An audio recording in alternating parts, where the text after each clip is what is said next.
নমস্কাৰ, নতুনকৈ district project management unit সংকল্প হেল্থ মিছন শক্তি দৰঙত নতুনকৈ ভেকেঞ্চি খালী হৈছে, য'ত আপুনি গ্ৰেজুৱেশ্যন কৰিলেও আবেদন কৰিব পাৰিব। লগতে ডাটা এণ্ট্ৰি অপাৰেটৰৰ কাৰণেও ভেকেঞ্চি খালী হৈছে ডিষ্ট্ৰিক্ট মিছন কোঅৰ্ডিনেটৰ DMCত। আৰু এই পষ্টটোনো কি হয় আপোনালোকক জনাই দিম। য'ত আপোনালোকে গ্ৰেজুৱেটৰ কাৰণে দুটা ভেকেঞ্চি খালী হৈছে, য'ত আপোনালোকে graduate in social science health nutrition হ'লে আবেদন কৰিব পাৰিব, য'ত 35,500 টকাকৈ মাহিলী লাভ কৰিব। তাৰোপৰি ডাটা এণ্ট্ৰি অপাৰেটৰৰ কাৰণে ভেকেঞ্চি খালী হৈছে, য'ত গ্ৰেজুৱেশ্যন থাকিব লাগিব, য'ত 10,400 টকা মাহিলী লাভ কৰিব।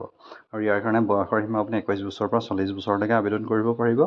আৰু আবেদন কৰিবলৈ আপোনালোকে দৰঙৰ অফিচিয়েল ৱেবছাইটত ভিজিট কৰি তাৰ পৰা ফৰ্মখন ডাউনলোড কৰিব লাগিব, য'ত কোনো চিলেকশ্যন প্ৰচেছত ৰিটেন টেষ্ট থাকিব, স্কিল টেষ্ট থাকিব।